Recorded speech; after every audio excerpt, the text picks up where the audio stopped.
We are looking at 5 words today that you might get confused. Goal, aim, target, objective, and purpose. And we'll help you with some advice and equipment if you want to start your own podcast. Welcome to Aprender Inglés con Reza y Craig.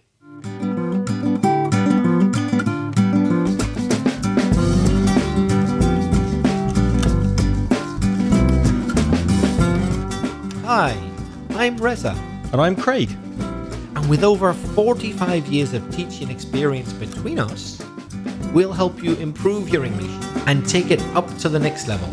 Welcome, everybody, especially if you're a new listener to the podcast. We're very pleased to have you.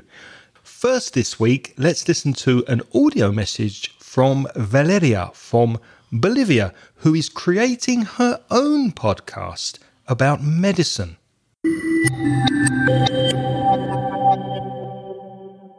Hi Reza, hi Craig, I am Valeria from Bolivia, and this is my second messenger for you, but my first audio messenger, and I think that is my first audio messenger in my whole life, so it's a little hard for me.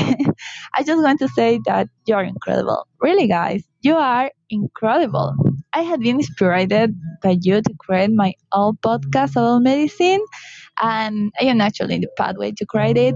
I want to do it in Spanish because we don't have podcast production in Bolivia.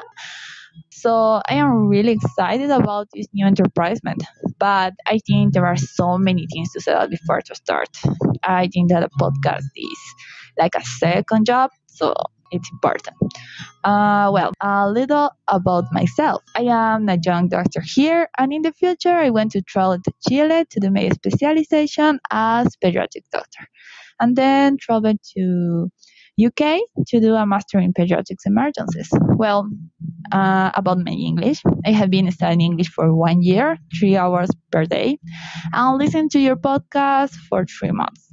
I want to congratulate you and say, keep with your hard working. That is working out for me and for a lot of people, guys. Thank you very, very much, Valeria, and congratulations on the audio message. It was wonderful. Thanks very much for sending it to us. Yes, your pronunciation was very good. Unfortunately, though, there's quite a lot of background noise. Quite difficult to hear sometimes because of technical reasons. But well done. Really good voice message. Just one thing about pronunciation. Well, 2 words, actually. The pronunciation of message. The final E on message is silent. So you said messagey, it's message. And the A sound is pronounced I, message. Thank you for your audio message. And another word that you didn't quite pronounce properly was inspired.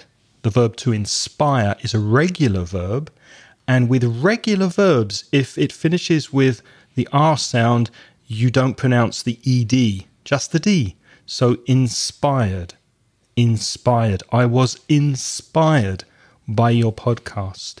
The only time you pronounce the ED for regular verbs in the past is when the verb finishes with a T sound or a D sound. So the verb to end finishes with D, so ended. And the verb start finishes with T, start, so started.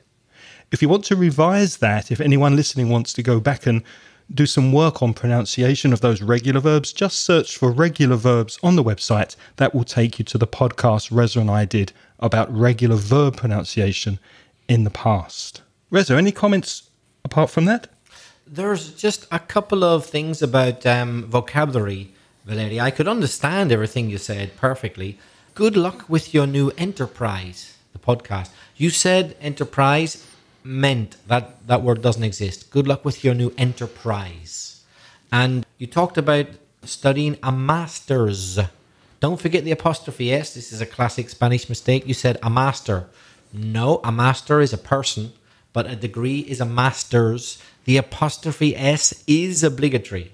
It's a master's. And you also, thank you very much, told us to keep up with. the good work. But you just said, I think, keep with. It's a phrasal verb with two prepositions. Keep up with the good work. In other words, continue doing it. Thanks very much, Valeria. Yes, thank you. And congratulations on the podcast. It sounds very interesting. You said there's lots to set up. Podcasting is like a second job. That's true. It's very work intensive. It really is time consuming to produce a podcast, but it's a lot of fun and we absolutely love doing it. I just want to give some very, very quick advice on some podcast equipment. In the show notes at inglespodcast/260, you will see links to one or two things that can help anyone who is interested to start a podcast about anything you're passionate about, anything you want to broadcast about on a podcast. There's a microphone that's not very expensive, but it's very versatile. You can use it for lots of things and it's fairly good quality. It's the Samson 2QU and you can buy it on Amazon for about $60. That might sound a lot, but it's an investment that will return and give you a lot of value in the future. So that's the microphone I recommend for people just starting with a podcast. And to edit the podcast, there's free software called Audacity. There's a link in the show notes. And there's lots of help on YouTube of how to edit and how to use Audacity software. So that's completely free. Where do you put your podcasts? Well, there are free ways to host your podcast. You could put them on YouTube with a picture, although YouTube is really more for video, but it is free and then you could give links to people. Or you could use a service called Anchor, ANCOR.FM.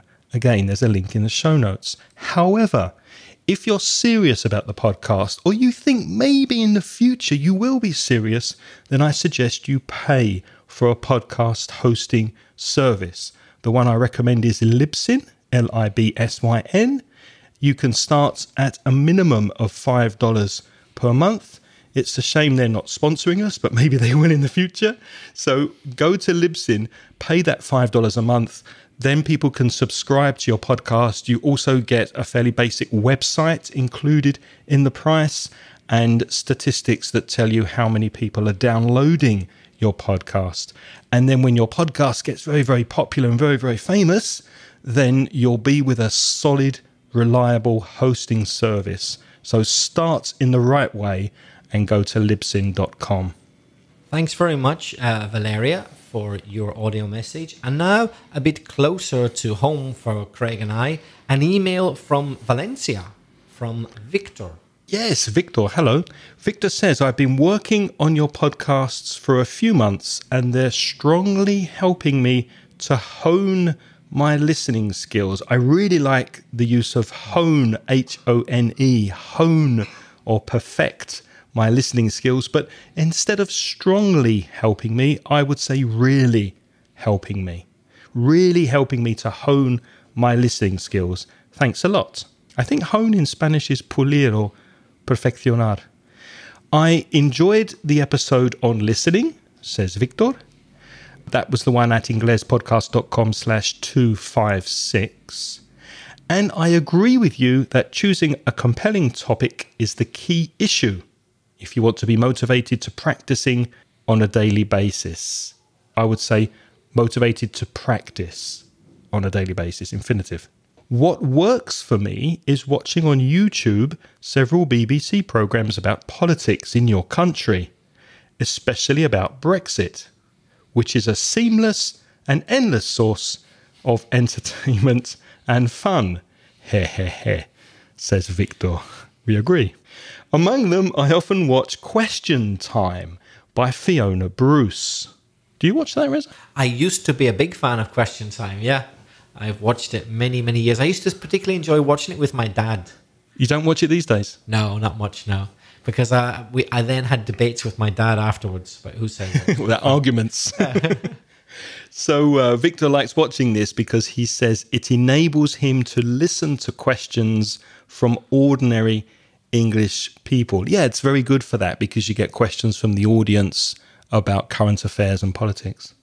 Victor continues, I think it's a good exercise for me, though it can be challenging to understand some people when the program goes to Newcastle or Birmingham.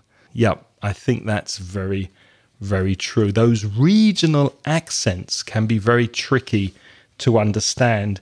But Reza, is there any service that you can think of where people might be able to get access to accents and teachers from different parts of the world and different parts of the UK? Yes, I can. italki, our sponsors, is a perfect place for that, because on italki, you search for the teacher or teachers, you can have more than one, that you want. So you can apply filters, including the teacher type, where they come from. So if you want a teacher from Newcastle, Birmingham, Belfast, Ilford, wherever you want, you can look for one. And also their hourly rate, how much they charge, and what languages they speak. They might be a native speaker or they might be an advanced speaker. Do you know what? It's good to practice with someone who isn't a native speaker sometimes, just to get used to non-native accents. It's not a bad idea. Mm-hmm. You can do all of that in Skype. You just look at the teacher's profile and you get all the information about the teacher, including their qualifications and the types of lesson they do. And they even sometimes have packages that you can have a look at. Also very important, their schedule, their timetable, when they're available.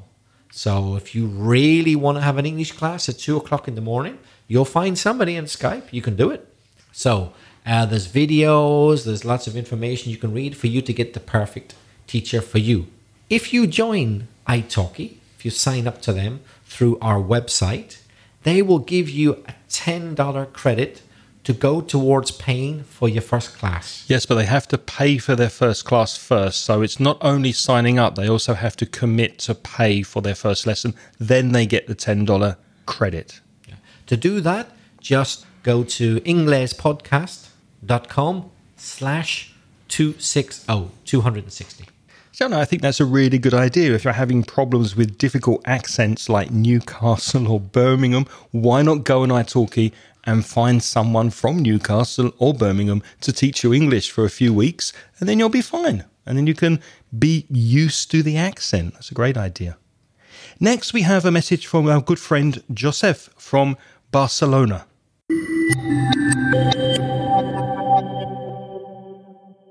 Hello, Craig, and hello, Reza. This is Joseph from Barcelona. How are you? Long time no see. Yes, it has been a long time since I haven't sent you any voice message. I have been a little bit busy studying or preparing myself to pass the test to access the university for adults. So, well, as I said, I have been busy, and now I'm a little bit relaxed. I haven't done the test yet. It will be in a couple of weeks. But I have a bit more time now, and I'm back to your podcast. So I'm still here. I'm still listening, and I'm glad that you're still there doing such a great job.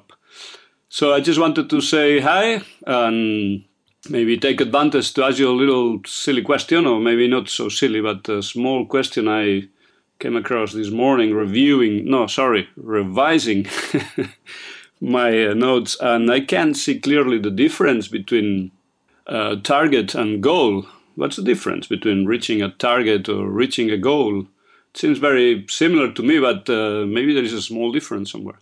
Anyway, I'm running out of time with this little application, so big hug and bye-bye. Take care. Cheers. Always a pleasure to hear from Joseph. I'm really pleased that you're still listening. We know you're still listening. We know sometimes people have breaks and they get busy with life and come back. So people who don't get in touch regularly, we know you're out there listening, and it's really, really wonderful to hear from you. Have you got the results yet from the test? We'd be interested to know what the results are, and if you're starting a course at the university, please let us know. Yes, Joseph, lovely to hear from you. And as ever, your voice message was very easy to follow because your pronunciation was very good, your grammar was very good, your vocabulary was very good. But there was one tiny little grammar. There's always one thing with you. There's always one thing. I'm going to call you One Thing Reza. One thing, just one thing. Just one thing. A bit like Lieutenant Columbo. You know, Columbo, at the end he says, "Oh, I'm just going to leave now, sir. Just one more question." And then he gets you.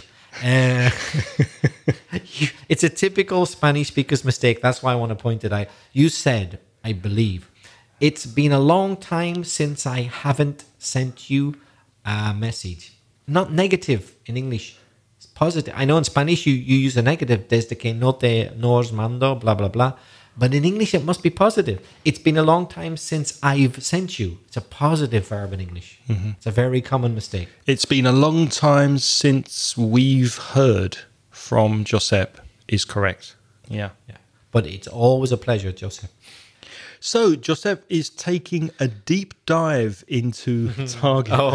I see your joke there. Because Josep is a scuba diving instructor. So he's taking a deep dive. He's going deeply into these two words, target and goal. What is the difference? Because sometimes there's no difference. In Josep's example, we can say we're reaching a target, we're reaching a goal, we're setting a target, we're setting a goal. I can't see any difference in that use. Mm-hmm. Although, of course, the verb set and the verb reach are different, but yes, we can interchange the words goal, target, objective. First, you set the goal, target, objective. That means you plan it. And then if you're successful, that means you reached it. And if not, you could say perhaps that you missed the target. You didn't reach it. For example, in sports like darts, dardos, or archery, bows and arrows, you miss the target. Or, Craig, what does it mean if we say that you overshoot a target? You go too far. Over is demasiado, too much. So if you overshoot your target, you exceed the limits or you exceed the target that you've set for yourself. We've overshot our target this month. We've gone over it too much.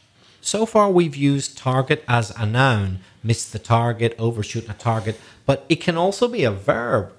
To target, the verb, is to try to reach and influence. For example, who does this advertisement, or in American English, advertisement? Who does this advertisement target? Who's it trying to reach and influence? But there's another meaning of target, which means to victimize. For example, racist attacks are targeting ethnic minorities. They're making them the victim. They're victimizing. So that's a good example of where you would use target and you would not use goal or objective, because you wouldn't say that racist attacks are goaling ethnic minorities. Right. You can only use the verb target in that meaning. Yeah. And also as a noun, you could say that ethnic minorities are the target of the racist attacks, but you wouldn't say the goal or the objective. Yeah. Mm-hmm. So in the sense of victimize, it definitely it's the word target.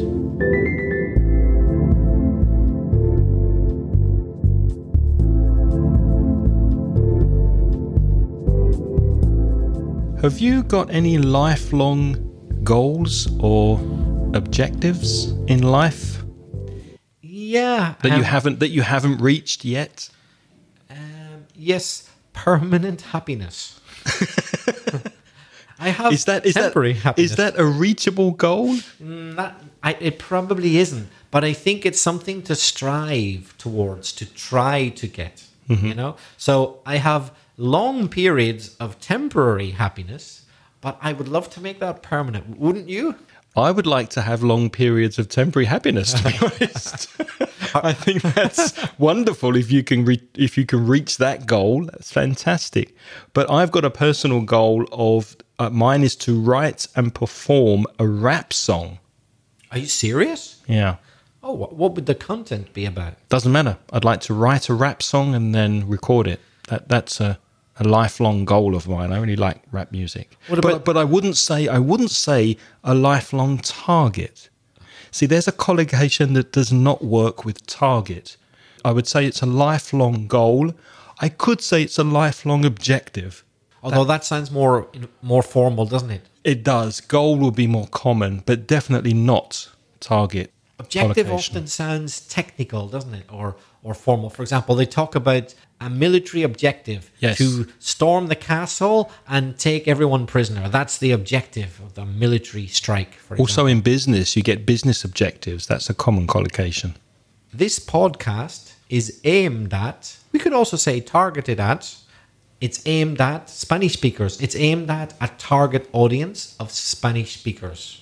It's aimed at the level B1 and above. We think that anyone with a B1, a good B1 level and above would get value from this podcast. So those are the levels that the podcast is aimed at or targeted at. Craig, we said target could be a noun or a verb. What about the word purpose? Purpose is commonly used as a noun. Why do you do something? Well, you can do something on purpose, which in Spanish is adrede. So if you make a mistake, you do something bad, you can say, well, I'm sorry, but I didn't do it on purpose. No he hecho adrede. I didn't do it on purpose.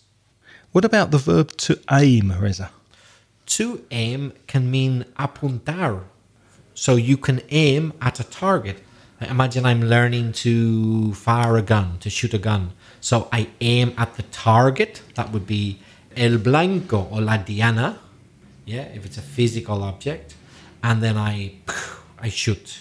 Like in archery. In archery as well. Archery is when you use a bow and arrow. Tiro con arco. Or it could be metaphorical. A target. I could aim at a metaphorical target, which might be, say, like meta in Spanish, or objetivo, maybe. Exactly. Craig, I got a joke for you. Okay. And it does work perfectly in an Irish accent. Does it work in Spanish? Do you think our Spanish listeners will understand it? It can't be translated. It's got to be in English. Okay, let's try. Let's see if they get it. What do you call an Irishman pointing a gun at you? I don't know. What do you call an Irishman who's pointing a gun at you? Aiming. Aiming. Of course, because he's aiming a gun at you. Oh, because he's aiming. In Ireland, we're not too good about pronouncing INGs. They tend to come out as in. So, what are you doing? I'm aiming a gun. We wouldn't say aiming. That's not very common Irish. So, the Eamon is an Irish man's name. E-A-M-O-N, but it sounds very similar to apuntando. I'm aiming a gun. Okay. In a similar vein, what should you do if an Irishman throws a pin at you? This is a very old joke. Some people might be offended at this, but not me. You would pull out the pin and throw it back. Is that right? No, you would run because he's holding a hand grenade. Oh, right, no. Yeah. Hand grenade is granada. Had you heard the other one about throwing the grenade back? Why would you throw it back? Yeah, because very often in jokes, Irish people are said to be a bit silly. And there used to be an old joke going about it. What do you do if an Irishman throws a grenade at you? And you think, oh, he's Irish, he's stupid. He will have forgotten to take the pin out. So take out the pin and throw it back at him. And he will blow up. So Ronnie's got a grenade in his mouth. Greza, would you say that you are a goal setter? Are you a person who sets goals for yourself, personal or professional? Are you a goal-oriented person? No, I'm not an obsessive goal setter, but a bit in the short term. I like to set short-term goals, like what I think I need to do this week. But I'm not too strict about long-term goals because I think you have to be flexible in life. Do you write your goals down anywhere? Do you record them? No. So they're in your head? Short-term goals, yeah, like what I've got to do today, this week. But long-term goals, I just keep in my head. What about you, Craig?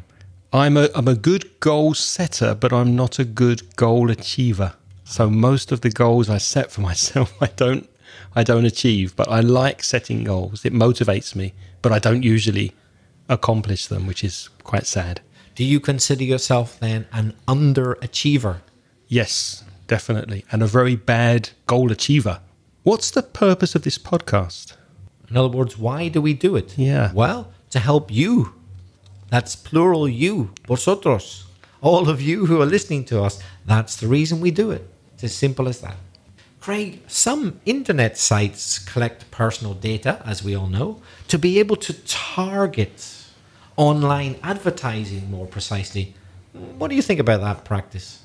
I don't see it to be a problem. I like to see personal advertisements that are relevant to me. I'd much rather see advertisements that I might be interested in rather than advertisements that have nothing to do with my interests and uses and my life. So I know that I'm giving free information to websites online, and that doesn't bother me. Does it bother you? Little bit. If they only sent me useful information, but 90% of it is stuff which doesn't appeal to me. So I feel they're wasting my time a bit, you know? I feel a bit annoyed that the people who send this think they know me better than they really do. I kind of find it a bit irritating. Invading your privacy. Yeah. Yeah, but there's a reason why these services on the internet are free. There's a reason why we don't pay for Facebook and Twitter and Google for using these internet services, because they're using our information to target advertising to us, depending on what we search for, what we use, what we look for online. So I have no problem knowing that, because in a way I'm paying for the service with my information. So I know that I'm not giving anything that I don't put on the internet, anything I don't want out there. And I feel okay with that. I don't have a problem with that. But what do you feel about them then handing on or even selling your information to other people who could use it any way they want? I don't have a problem with that either, because I know I'm paying for the service with that information. So it's their information to do with what they want. The other alternative is to not use the internet and have more privacy. But if you think about it, even the internet service provider has that information. If you use Movistar, Telefonica, Vodafone, Honor, whatever cable or internet service provider you use, they've got the information too, because you're using the internet. So if you want more privacy or complete privacy, don't go online. Don't use the internet. That's my personal view. Yeah. It's a bit of a pity, though, because I totally sympathize with your argument. If I use Google aren't going to charge me anything. Yeah, let them use my information.